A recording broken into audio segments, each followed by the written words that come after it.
And we're live. Welcome to One on One with Jeff Allen and Mike DeVito. Today it's just me, myself, and I. Mike is taking a break. Today we're doing something different. Today I'm going to talk about a few points, but then I'm going to open it up to you guys. I'm going to let you guys ask questions. So make sure you drop questions in the comments section. I'm going to briefly touch on some things. I'm going to talk about EB, of course, being back. I'm going to talk about Nagy being back. I'm going to talk about free agency, my wish list, and a couple of other things along the way. But before I get into that, this is a Kansas City Sports Network show, and I'd be negligent to not mention that this is brought to you in part by Cookie Society. Yes, Cookie Society, the best cookies in the world. We got a lot of fun things coming for the month of March, so make sure you check in on that. It's going to be a good month. Let's jump right into it. Let's address the elephant in the room. We all, saw what was going on online. We saw the article that was released on Eric Bieniemy and the things that were in there. They were kind of toxic and some things that were unbelievable. And me personally, working with EB and being in that locker room, it's hard for me to believe those reports. But it would also be very negligent and very ignorant of a reporter to write something like that if there wasn't something leaked from within the building. That's just my take on it. I think we all wanted to see Coach EB be a head coach, and I think that would have been great for him. I think he's ready for that jump. He's a leader of men, extremely talented, does a really good job with guys. But for some reason, it hasn't happened. We all can speculate. We can talk about the interviews. We can talk about this and that, and we can all make assumptions. Just my take on it. I just think it's a little bit of nepotism, racism, unintentional bias, tons of things, just a disaster. But he's always been professional, and it's good to have him back. I think it's good for the organization, and it's only going to make the team continue to, reach those levels that we want them to be at. And let's move on to Nagy. I think this is unbelievable having him back. I kind of felt like it was going to happen. I thought he was going to come in after Kafka left for New York and be the offense coordinator, and maybe EB moved on to a different role to prove himself. But he's back as the quarterback coach. He's going to play a huge part. I was also there with Nagy when he was the quarterback coach. Unbelievable coach. Gonna make Patrick better. He did. Patrick talked about it. He helped him a ton that 1 year his rookie season. He's going to add to his tool belt. He's going to help the offense better, the passing game, all those things, and he's going to mesh well with the coaching staff because they've already been together. So that was a great move. And then it's just going to transition right into free agency. The continuity of the staff, them being together for so long, Veach, front office, all those guys working together, they kind of have the blueprint. They know what they want. And it's going to be an interesting offseason. We had some cuts. We let go of Anthony Hitchens. That just speaks volumes to what they think about, Bolton, what they think about Gay, those guys in the middle. They're really tremendous young talents.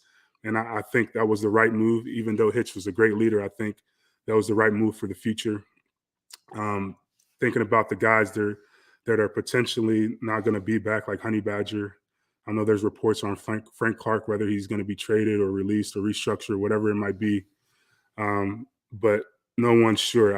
I think that Tyron, I don't know if he's going to be back. Just from a player's perspective, when we're going to be back with a team, when it's time to renegotiate and your contract's about to expire, you usually get that done before the season. You'd be a fool not to test free agency when you have the opportunity to. I don't think the Chiefs are going to tag him or anything like that. So it's going to be a bidding war. And unfortunately, I don't think we're going to win it. I know Tyron wants to be back. He loves Kansas City. He's made some money in his career. And that makes your decision-making process a little bit different than, say, a guy like myself when I was coming out. I hadn't made a ton of money yet. It was my first contract. And for me, I wanted to win, but I also wanted to set my family up in a good position. So my decision was a little bit different than maybe what his would be right now. But, sometimes the money is more important than winning from some guys, but I don't think he's one of those type of guys. Moving on to like Frank Clark, I think Frank's a good football player. What a lot of people may not know is Frank played hurt a lot. He's a warrior. He's one of those guys that you didn't see it in the media, the reports all the time when he was on the injury report, the things that he was doing to stay on the field. And the thing you respect about a guy like that most is when a guy is getting paid a ton of money, a lot of times there's no incentive for him to go out there to play. He's going to get paid anyway. So for a guy like Frank, who's one of the highest paid guys on the team, to go out there and sacrifice and go out there and play through some things that a lot of guys necessarily wouldn't do, it showed the leadership. It permeated through the locker room. it gave no one on that team excuses to, not lay it all on the line. So that's going to be a huge loss if they decide to let him go or trade him or something like that, because he was a big leader in that locker room along with Honey Badger. And those are going to be holes that we need to fill. The biggest hole that we need to fill in free agency is probably going to be, I think, pass rush. Outside of Chris Jones, Melvin Ingram gave us a huge spark, mid-season, when he came in and whatnot. And Frank did his thing from time to time, but we need some consistent pass rush. And I think free agency-wise, it's going to be tough. There's some guys out there that can give you some juice, but they're older guys. You got Chandler Jones, you got, Von Miller. I do like Agba, but I don't think he's going to necessarily, get back to Kansas City. So I think the pass rush aspect is going to have to be done in the draft. Veach is going to have to pull a rabbit out of his hat, try to figure out how to move up or something like that, trade up, get a younger guy that could be a cornerstone for the organization that provides, a good young talent at a good value and continues to build this team. Me personally, I'm an offensive guy, so I always want to see offense. I always want to see offensive weapons. I always want to see Patrick, have some fun out there. So I want to see a wide receiver. I was thinking maybe like a Allen Robinson, Chris Goodwin, maybe depending on what happened in Cleveland. I think Jarvis Landry would be a good addition with his leadership and just his physical nature and what he brings to a team. Maybe OBJ, depending on his health and whatnot. So there's a lot on the table right now. There's a lot of decisions to be made, and we're going to see. I think the future is bright. I know we're all disappointed on what happened at the end of the year against Cincinnati, and there's some things that could have been done better. We'd be fools not to speak on that. But this is one of the best organizations in the National Football League. They're not going anywhere. As long as they got Andy Reid, Patrick Mahomes, they're always going to be in contention. There's some things that we need to clean up. There's some holes that we need to fill. But this is still, if not the best roster in the NFL, one of the top rosters in the NFL. So it's going to be a fun year. There's not much more I need to say. I think I talked a lot. The premise of this show was always about you guys, always about the fans, always about answering your questions from our perspective. And that's why we came together, Mike and I, and decided to do this. We wanted to do something that was different, something that wasn't done before. And the way that we were going to do that is by, filling the posts of you guys, understanding what you want to know, answering your questions, and doing it to the best of our ability. So with that being said, I'm going to open the floor to some questions. I hope I get some over here. Figure out okay, we got Grayson. Who do you want to see the Chiefs pick at 30? Oh, that's a great question. I want to see a defensive player. I'm thinking maybe a young pass rusher. Man, you stumped me on that one. I'm not exactly sure. At 30, it's going to be tough to get the guy that I want. But I will say I would like to see us move up.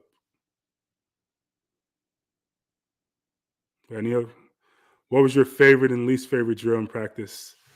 Ooh, my favorite drill in practice was probably, it's a period called 9-on-7. It's a run period where it's basically just the front seven of the defense versus the offensive line, the running backs and tight ends, and we're just running the football. Offensive linemen, we love running the football because we're able to impose our will, and that's kind of the opportunity that we have to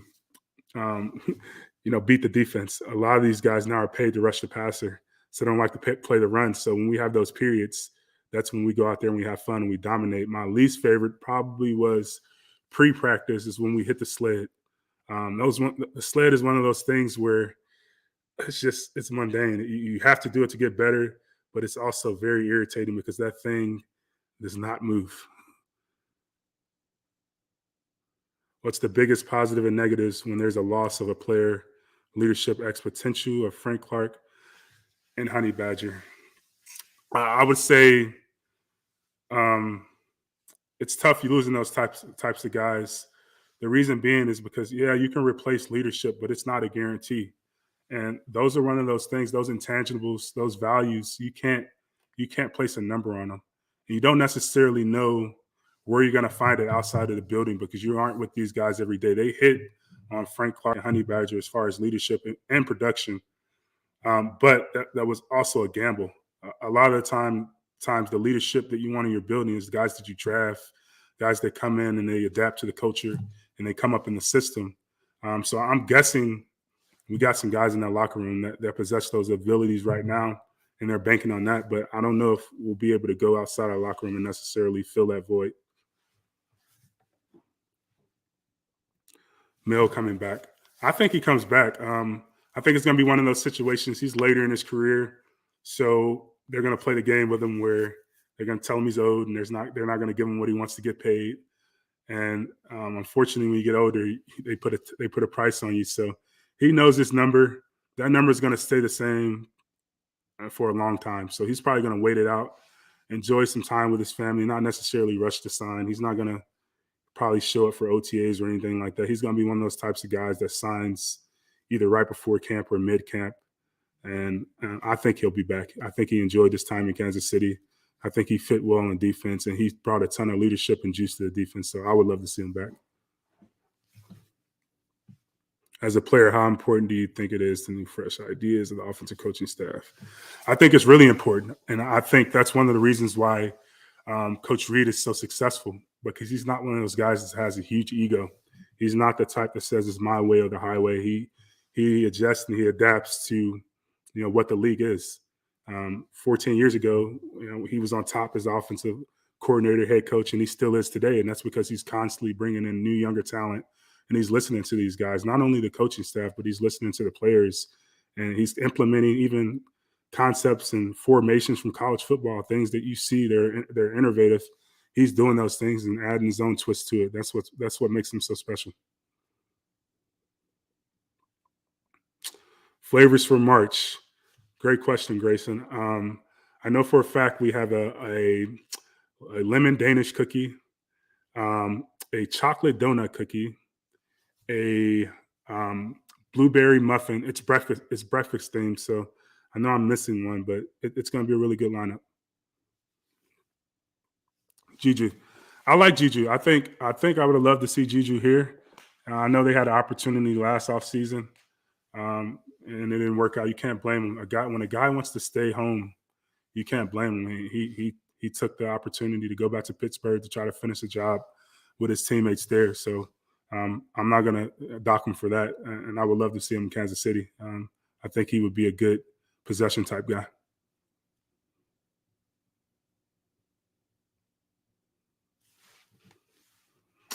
I think it bothers me from the standpoint that you can't believe everything you read, because it's dramatized. There's a lot of things in that story that aren't true at all. Things that I know aren't true, and don't make sense at all. But you gotta look at it from perspective. Why are these things coming out? Who leaked that information, whether it be true or not. Someone had to leak it, because I don't think a reporter is going to go out on a limb to report something like that without having any type of insider information. But it bothers me just because I know EB and I know his character, and I know he's a good dude. And I'm sure a lot of guys that have been on the staff with him or played for him will say the same thing that I'm saying.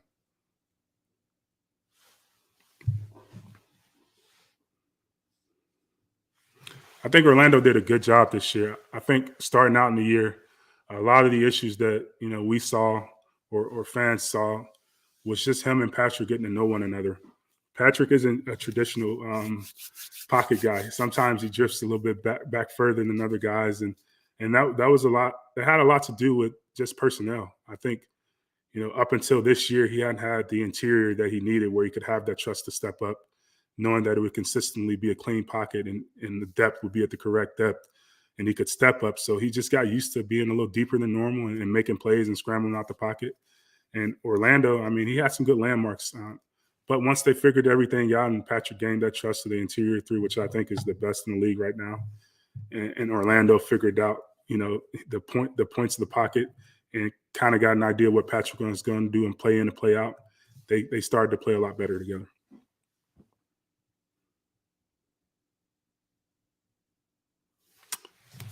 I want to see Allen Robinson. I think we need a big receiver on the outside. I know we have Josh Gordon. He's back. I'm actually excited to see that because he's going to have a full offseason. I know He didn't have much production last year, but the guy sat out of football for a long time. So they're going to give him a chance. But I would like to see another big guy, a guy like Allen Robinson on the outside, to kind of complement a Tyreek Hill and Travis Kelce, and just another big guy that Patrick could just throw it up to.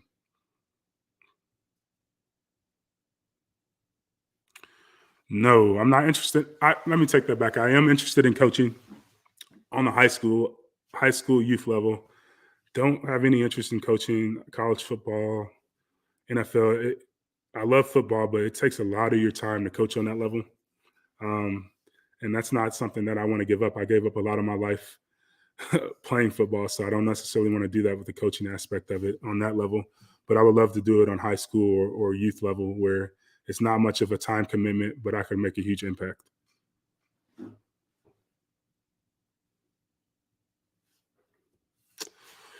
When you hit free agency, do you have some idea of what size deal you're hoping for in it? Or is your representation just trying to drum up all the interest and see what it is? It's a combination of both. You have an idea of what you want. Every guy has a number, but it's solely based upon the market. So when you go into free agency, I know when I went in, I was waiting on that top guy because I wasn't necessarily the top guard. I was waiting on the top guy to set the market. Once that guy got paid, I figured out, okay, that's what he's getting paid. Here's my number. This is what I see myself, and this is what the market's saying I'm worth. So that's the number you would go for as a free agent. That's how you form the idea. Do you think the Chiefs would be better off drafting edge rushers, or would it be better to grab a guy in free agency? I think they'd be better off drafting. As much as I would love to see them pick up a guy like Von Miller or Chandler Jones, they're just getting older. And I don't necessarily think that that's the right way to go about it right now, where we are as an organization. So I think they need to figure out a way to draft a young guy, that they could hit on, who could be a part of the organization for a long time. Over the last couple of years, I think Veach has done a good job drafting, and I don't see him doing anything different this year. So would you bring back Kyle Long? Seems like his injury came at the worst possible time. I think Kyle's a very good football player, really good leader. It just depends on where he is health. I don't know where he is health-wise. He's older. Depending on where you are, as far as they already know who their five guys are. If you want to bring back a veteran guy, a guy that could, be a swing type guy, yeah, bring him back. I think he brings a ton of value in that aspect. But as a starter, I don't think that's going to be a thing for him right now. Do you think the combo of Nagy and EB can finally get AR to trust the nasty O-line and run the ball until they can force teams to stop dropping 8 effing guys back? I hope so. I hope they run the ball a little bit more. But here's the thing. Just with the offense and the way that it's set up, there's a lot of things that are called runs, that are RPOs. So there's a run pass option. And a lot of the times, Patrick sometimes throws it because he sees the advantage. And those are technically runs when we're looking at the analytics and whatnot. When it's an RPO and we decide to throw it and it's a 5-6 yard slant, we count that as an efficient run in the Chiefs offense. So they are calling runs, but they're RPOs. As far as traditional, just calling and running runs, we'll see if they change that up. But traditionally, that's not the way Coach Reid calls plays. But I would love to see with this type of O-line, them just line up and just get after guys sometimes. But, hey, it's been working so far. I mean, as much as we like to see some more runs, this team's had a lot of success. So continue doing what you're doing. Does getting Nagy hurt our chances to get A-Rob? I don't know. I don't know their relationship. I've read reports that they didn't get along too well. But like I said, no one really knows. Those are just speculations. None of us were in that locker room. So I hope it doesn't hurt our chances. I would love to see him, with Kansas City. How much change would you estimate from year to year on a team's offensive playbook? There isn't much change, honestly. There's some wrinkles here and there. The foundation of it's the exact same. You might change a couple of formations, move a couple guys around, have some wrinkles here and there, but it doesn't really change. Like I said, when Coach Reid got to Kansas City, that was in 2013. I was there. I left in 2017 16 or 15. I don't remember the exact year. And then I came back, and there's a lot of different things within the playbook, but the foundation of it was the same. That's why I was able to come in and pick everything up so quickly. Do you think Philip Lindsay would fit in the offense well? Yes, I do. I think he would fit really well in the Chiefs offense. I think he's a good change of pace type of guy, a guy that can do really well, on the outside, the perimeter. Could do decently in the string game. I think he has decent hands. But the guy that I would love back, I would love to have Jared McKinnon back. I think he fit the offense perfectly. I think he did really well in the little time that he did have in the playoffs. And I would love to see that as long as he's healthy. Is the offseason drastically different from players around under contract versus free agents? No, the offseason for us is we're preparing to play football. Doesn't matter what team it's for.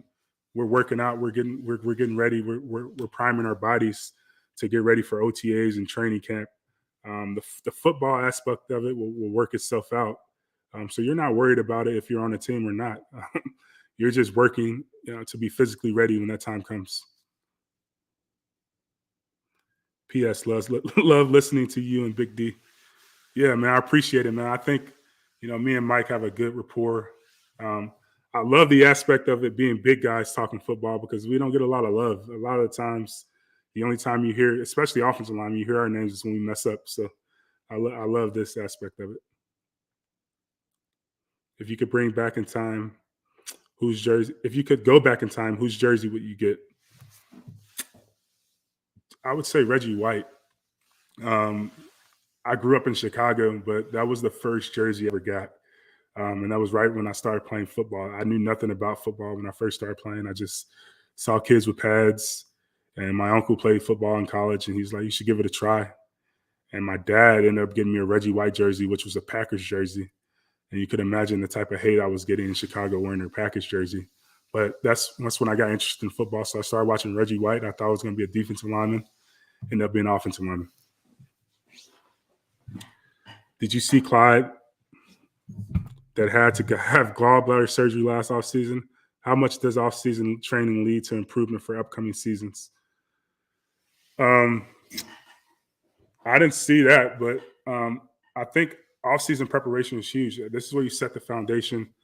And going into an offseason healthy, that means a lot because that means you can get the work in early, and it propels you for the season. If you go into an offseason hurt and you're not able to prepare, you're constantly playing catch up. I mean, some guys can do it, but I know for me personally, my best years were the years where I was healthy after the season. I was able to transition directly into the offseason and prepare and get ready to play football. I was able to do OTAs. I was able to do training camp. I was able to do every single activity in the offseason, and that got me ready for the season.